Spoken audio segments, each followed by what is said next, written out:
जैसा कि विधानसभा चुनाव नजदीक हैं, तारीखें भी घोषित हो गई, तो एज पर रूल आदर्श आचार संहिता भी लागू हो चुकी है।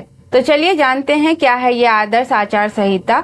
एग्जाम पॉइंट ऑफ व्यू से ये टॉपिक बहुत ही इंपॉर्टेंट है। यूपीएससी, स्टेट पीसीएस और अन्य कॉम्पिटेटिव एग्जाम में भी बहुत बार पूछे जा चुके हैं।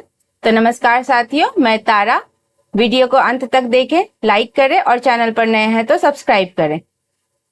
तो पहले हम कुछ जान लेते हैं बिहार के बारे में। बिहार में टोटल 243 सीट है लेजिस्लेटिव असेंबली में। यह हमारा बिहार का मैप है।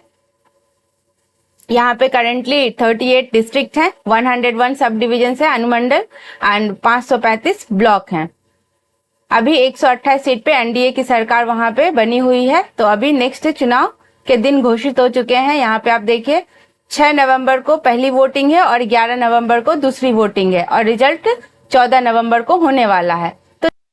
तो जिस दिन से चुनाव की तारीखें घोषित होती है उसी दिन से मॉडल कोड ऑफ कंडक्ट भी लागू हो जाता है। तो अब हम जानेंगे क्या है ये मॉडल कोड ऑफ कंडक्ट। आचार संहिता का मुख्य उद्देश्य चुनावों को स्वतंत्र और निष्पक्ष कराना और लोकतंत्र के सिद्धांतों की रक्षा करना है। बहुत बार हमें सुनने में आता है कि इधर घोटाला हो गया, इधर स्कैम हो गया, इधर वोटिंग मशीन को हैक कर लिया गया। तो इन सब चीजों से बचने के लिए आदर्श आचार संहिता लागू किया जाता है। यह राजनीतिक दलों या सत्ता में बैठे लोगों को चुनावी लाभ तथा सरकारी संसाधनों या पद का दुरुपयोग करने से भी रोकता है। जब आचार संहिता लग जाती है तो आप किसी भी तरह का सरकारी संसाधन उपयोग नहीं कर सकते, ना ही उनका गाड़ी, ना उनकी कोई चीजें आप अपने रैली में इसका उपयोग कर सकते हो। यह निर्वाचन आयोग द्वारा चुनाव कार्यक्रम घोषित होते ही लागू हो जाती है। तो आचार संहिता में क्या क्या शामिल होता है? सरकार द्वारा लोक लुभावन घोषणाएं भी नहीं हो सकती, जैसे फ्री बीज की घोषणाएं, हम आपको फ्री बिजली देंगे, फ्री खाना देंगे, फ्री इलेक्ट्रिसिटी देंगे। तो आप इस दौरान ये सभी कुछ नहीं कर सकते हो। सरकारी मशीनरी और पद का चुनाव लाभ के लिए कोई उपयोग नहीं कर सकते हो। राजनीतिक दल या उम्मीदवार को जाति, धर्म, क्षेत्र आदि पर आधारित भड़काऊ भाषण एवं प्रचार पर भी रोक रहता है। धन बल, बाहुबल और मतदाताओं को लोभ देने की भी पूरी तरह से मनाही रहती है। चुनाव के दौरान सार्वजनिक बैठक, जुलूस, मतदान स्थल और घोषणा पत्रों से जुड़े दिशा निर्देश भी जारी किए जाते हैं। मीडिया का दुरुपयोग, जैसे समाचार पत्रों को पहले पेज पर प्रचार भी उल्लंघन माना जाता है। तो मतलब आपको जो भी प्रचार प्रसार करना है, जो भी रैली निकालनी है, वो सब आप चुनाव की तारीख घोषित होने से पहले ही आप कर सकते हो। इसके बाद यह टोटली बैन कर दिया जाता है। मॉडल कोड ऑफ कंडक्ट के कुछ प्रावधान भी हैं, जैसे अगर आप उल्लंघन करते हो तो भारतीय दंड संहिता 1860, दंड प्रक्रिया संहिता 1973 और जन प्रतिनिधित्व अधिनियम 1951 जैसे अन्य कानून भी इस प्रावधान को लागू करके लागू किया जा सकता है। इसके प्रमुख बिंदु क्या क्या है, इसका क्या उपयोग है? तो इसका मुख्य उपयोग है स्वतंत्र और निष्पक्ष चुनाव सुनिश्चित करना। बार बार हम देखते हैं कि जो कैंडिडेट जीत जाते हैं तो वे ऑपोजिशन वाले उस पर दोष लगाते हैं कि ईवीएम को हैक कर लिया गया या फिर चुनाव ठीक ढंग से नहीं कराया गया। तो इन सब के कारण हम मॉडल कोड ऑफ कंडक्ट लागू करते हैं। आदर्श आचार संहिता किसी कानून के तहत नहीं बनी है, यह सभी राजनीतिक दलों की सहमति से बनी है। संविधान में इसका उल्लेख तो नहीं है, लेकिन चुनाव आयोग जो आर्टिकल 324 के तहत आती है उसके तहत इनको शक्ति मिली हुई है कि ये मॉडल कोड ऑफ कंडक्ट करवाइए। सबकी सहमति से हुआ है, ऐसा नहीं है कि किसी एक पार्टी से या फिर किसी एक के रुझान से हुआ है। ये सभी राजनीतिक दलों ने मिलकर सहमति दी थी। पहली बार इसका उपयोग 1960 के दशक में केरल में पहली बार लागू हुआ था। उसके बाद 1962 के लोकसभा चुनाव में इसका उपयोग हुआ। उसके बाद 1967 के लोकसभा और विधानसभाओं में भी इसका उपयोग किया गया। उम्मीदवारों की व्यक्तिगत छवि पर आक्षेप, प्रतिबंधित धर्म, जाति के आधार पर वोट मांगना, ये सारी चीजें इस समय पे वर्जित होती है। आचार संहिता में बहुत सारे भाग होते हैं, जिसमें पहला भाग है उम्मीदवारों और दलों को सामान्य सदाचार हेतु निर्देश। सार्वजनिक बैठकों और जुलूसों की प्रक्रिया के कुछ नियम रहते हैं। मतदान दिवस एवं केंद्र में कैसे व्यवहार करना है वो लिखा रहता है। चुनौतियां व महत्व, इसके क्या चुनौतियां हैं? अगर आप कहीं पे मॉडल कोड ऑफ कंडक्ट लागू है तो उस टाइम क्या रहता है?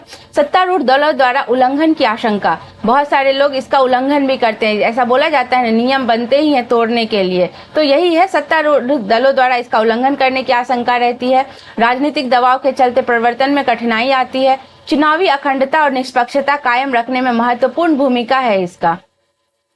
आदर्श आचार संहिता की आवश्यकता ही क्यों पड़ी? तो इसका मेन कारण है कि एक जमाना था जब चुनाव के दौरान दीवारें पोस्टरों से पट जाया करती थी। लाउड स्पीकर को कानफोड़ू शोर थमने के नाम ही नहीं लेते थे। दमक उम्मीदवार धन बल और जोर के चुनाव जीतते थे। चुनावी वैतरणी पार करने के लिए शाम दाम दंड भेद सबका सहारा लिया जाता था। बूथ कैप्चरिंग, बैलेट बॉक्स की लूट होती है, ईवीएम हैक, ये बहुत पहले तो ईवीएम नहीं था तो बूथ कैप्चरिंग और बैलेट बॉक्स लूट की जाती थी। सैकड़ों की संख्या में लोग चुनावी हिंसा करते थे। तब चुनाव में शराब और रुपए बांटने का खुला खेल हुआ करता था। इन सब के कारण भारत में मॉडल कोड ऑफ कंडक्ट लाया गया। अब कहीं पर भी चुनाव होने पर आदर्श आचार संहिता लागू हो जाती है। इसका सबसे बड़ा मकसद रहता है चुनाव को पारदर्शी बनाना। इसके अलावा समय से पहले विधानसभा का विघटन हो जाने पर भी आदर्श आचार संहिता में प्रावधान किए गए हैं। इनके तहत काम चलाओ राज्य सरकार और केंद्र सरकार राज्य के संबंध में किसी नई योजना या परियोजना का ऐलान भी नहीं कर सकती है। जैसे अभी मतलब आदर्श आचार संहिता लगी हुई है तो किसी ने ये योजना कर दिया कि हम हर महीने बेटियों को इतने रुपए दिया करेंगे, अगर कोई ग्रेजुएशन पास कर लिया तो हम इन्हें इतने पैसे देंगे। ये सारी योजना इस समय पे बंद कर दिया जाते हैं। आप एक तरह से देखो तो टोटली फ्रीबीज बंद हो जाती है। चुनाव आयोग का यह अधिकार सर्वोच्च न्यायालय के एसआर बोम्मई मामले में दिए गए ऐतिहासिक फैसले से मिला है। 1994 में आए इस फैसले में सर्वोच्च न्यायालय ने कहा था, काम चलाऊ सरकार को केवल रोजाना का काम करना चाहिए और कोई भी बड़ा नीतिगत निर्णय लेने से बचना चाहिए। इस मुद्दे पर सुप्रीम कोर्ट भी कह चुकी है कि चुनाव आयोग की नोटिफिकेशन जारी होने की तारीख से आदर्श आचार संहिता को लागू माना जाएगा। इस फैसले के बाद आदर्श आचार संहिता लागू होने की तारीख से जुड़ा विवाद हमेशा के लिए समाप्त हो गया। अब चुनाव अधिसूचना जारी होने के तुरंत बाद जहां चुनाव होना है वहां आदर्श आचार संहिता लागू हो जाता है। यह सभी उम्मीदवार, राजनीतिक दल तथा संबंधित राज्य सरकारों पर तो लागू होती ही है, साथ ही संबंधित राज्य के लिए केंद्र सरकार पर भी लागू होती है। तो यह इसलिए होता है क्योंकि मान लीजिए स्टेट में तो मॉडल कोड ऑफ कंडक्ट लगा है, वहां की लोकल पार्टीज या फिर वहां पे जो भी अभी गवर्नमेंट है वो तो उसकी पूरी तरह से नियम पालना करेगी। लेकिन मान लीजिए उसी की सरकार सेंटर में है तो वो आके यहाँ पे कुछ योजना दे, कुछ फ्रीबीज चलाए तो वो भी सही नहीं है। इसीलिए आदर्श आचार संहिता के लिए अपनाई जा रही कुछ एडवांस तकनीकें भी है, जैसे सी-विजिल है, सिटीजन विजिलेंस ऐप। इससे अगर आपको कहीं कुछ ऐसा दिख रहा है जहाँ उल्लंघन किया जा रहा है तो आप इसे शिकायत कर सकते हो और ये आपकी टोटल जो आईडी है आपकी, इसकी गोपनीय रखी जाएगी। आपकी आईडी किसी को पता भी नहीं चलेगी कि किसने यहाँ रिपोर्ट किया है। तो ये एक बहुत ही अच्छा टेक्निकल यूज किया गया है यहाँ पे।